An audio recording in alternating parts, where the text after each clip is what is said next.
Hello, good morning. Our topic for discussion karon nga episode. Atong tubagon ang pangutana, what happens if the respondent ignores barangay sumon? Ang kasagaran problema sa lupon sa barangay kanang dili pagpatimaw sa respondent sa hearing nga gipatawag sa kapitan o sa pangkat. Kini nga problema ato nang gihisgutan sa nilabay nga mga episode nga dili pagpatimaw sa patawag ni kapitan o pangkat usa ka criminal offense. Pan gusto lang nato hisgutan pag-usab aron masayran ilabi na sa publiko unsa di ay kamahinungdanon ang pagpatawag sa lupon sa barangay pinaagi sa sumon. Question: pwede ba nga ibaliwala sa respondent ang sumon sa barangay? Second, unsay mahitabo kung ang respondent mapakyas pagpatimaw sa pagpatawag ni kapitan o sa pangkat pinaagi sa sumon. Third, unsay buhaton sa kapitan o sa pangkat member sa gayon nga dili mo patimaw ang respondent sa panahon sa hearing. Kini nga mga pangutana ang atong hatagan sa pagtagad ning atong short video presentation.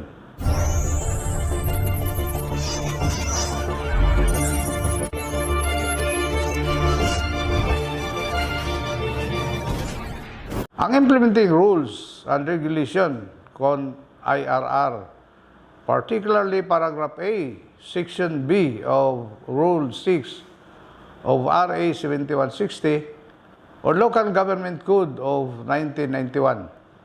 Gahisgot kini sa mga sangputanan o posibleng silot kung ang respondent mapakyas pagtambong sa hearing nga gipatawag sa lupon sa barangay. Sama ning musunod. Number 1, mabaliwala ang kontrareklamo sa respondent batok sa complainant.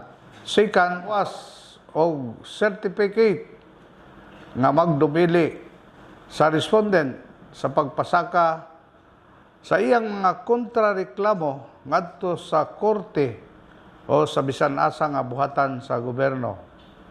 Third, muhangyo ang kapitan o pangkat chairperson o ang complainant mismo ngadto sa korte nga pwedeng silutan ang respondent pinaagi sa contempt of court.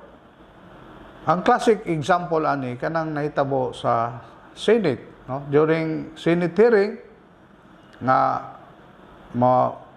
dunay pagpamakak, no, sa mga resource person. Contempt of court gani ang resource person pwede nga silutan pinagi sa papriso. So pwede siya nga mahitabo dinhi sa lupon sa barangay. Kung ang respondent dili mo tambong, pwede siya nga ma-contempt of court. Ang resulta na pwede siya nga mapapriso.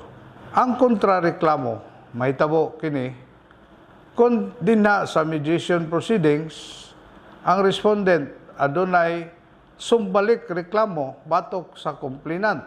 Pananglitan, gipatawag ni Geraldine Siberting sa dinha sa lupon sa barangay for collection of sum of money.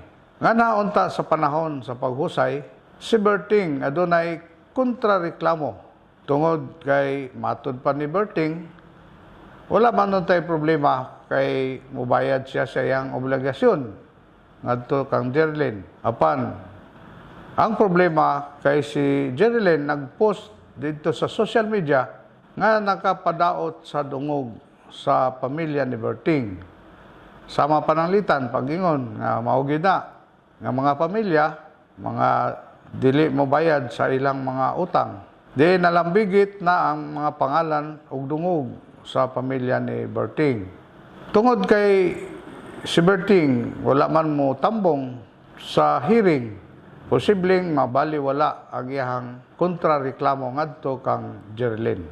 Ang ikaduhang sangbutanan sa pagbaliwala ni Berting sa sumon nga pwedeng mo isyu ang lupon sa certification to bar counterclaim using KP Form number 22, meaning dili na dawaton ang kontrareklamo ni Berting ngadto sa korte o sa bisan asa nga buhatan sa gobyerno tungod aning certificate to bar counterclaim nga gi-issue batok kang Berting no, sa iyang pagbaliwala sa gipatawag nga hearing.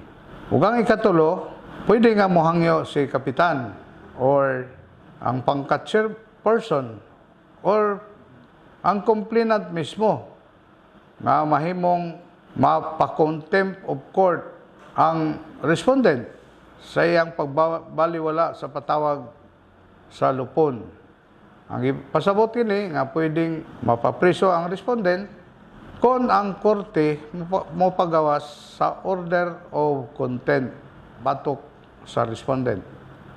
Painom daw, nga kung dili mo patimaw ang respondent nga na sa hearing, mandatory gayud nga i-constitute ni kapitan ang pangkat. Dili automatic nga masilutan dayon ang respondent. No?